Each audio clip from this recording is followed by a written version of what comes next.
এটা আল্লাহ পাক রব্বুল আলামিনের সেই ঐতিহাসিক নির্দেশনা বাস্তবায়নের একটি পদক্ষেপ। যখন আমাদের জাতির দীর্ঘ বৈষম্যের জাতাকলে পিষ্ট হয়ে প্রতিটি ঘরে ঘরে বোবা কান্নায় গোটা দেশ একেবারে একটা কঠিন গঙ্গানির শব্দ প্রতিটি ঘর থেকে আসছিল, সেই সময়ে যখন কেউ কথা বলার সাহস পাচ্ছিল না, সেই সময়ে ছিল তরুণ ছাত্র জনতা, তারা জেগে উঠেছে বৈষম্যের বিরুদ্ধে। তাদের এই জাগরণ আজকে গোটা বাংলাদেশের প্রতিটি মানুষের হৃদয়কে আন্দোলিত করেছে। প্রতিটি অভিভাবক নেমে এসেছে, মায়েরা আজকে তার সন্তানদেরকে বুক চাপড়ে সাহস যোগাচ্ছে সত্যের জন্য, বৈষম্যের বিরুদ্ধে আন্দোলন এবং সংগ্রামে অকাতরে প্রাণ বিলিয়ে দেওয়ার জন্য। এই সময়ে শহীদি কাফেলা হেফাজতে ইসলাম বাংলাদেশ আজকে ঐতিহাসিক দায়িত্ব পালন করার জন্য আজকে মাঠে নামতে বাধ্য হয়েছে।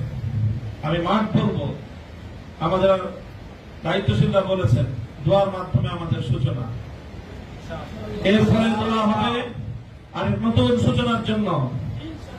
এদেশে নতুন এক সূর্যোদয় হবে, স্পষ্ট ঘোষণা করতে চাই।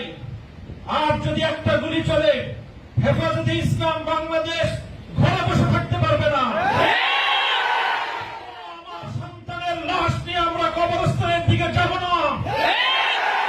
পরবর্তী সন্তানের লাশ কাঁধে আমির হেফাজত ইনশাআল্লাহ রাজপথে যখন নামবেন, টেকনাফ থেকে তেতুলিয়া পর্যন্ত পথ ভাঙ্গা সেই গণজোয়ার রুখে দেওয়ার সাধ্য কারো হবে না।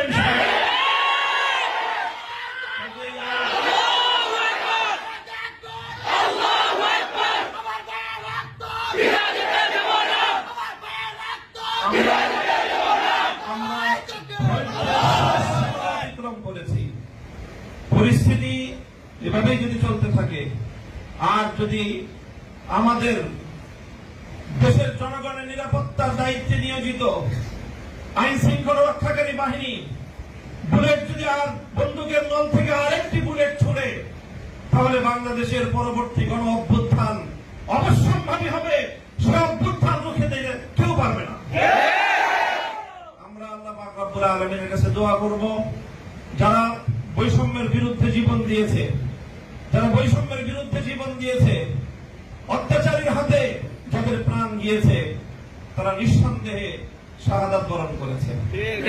কাজেই সেই শহীদদের আত্মার মাগফিরাত শুধু নয়, বরং শহীদদের শাহাদাতের কবুল হওয়ার জন্য আমরা দোয়া করব আল্লাহর কাছে। এবং সেই শহীদদের উসিলায় আল্লাহ যেন আমাদের আগামী প্রজন্মকে এভাবে সকল বৈষম্য, জুলুম, অবিচার, অন্যায়ের বিরুদ্ধে রুখে দাঁড়াবার এক অদম্য সাহস যেন আল্লাহ পরবর্তী প্রজন্মের বুকে বুকে দান করেন।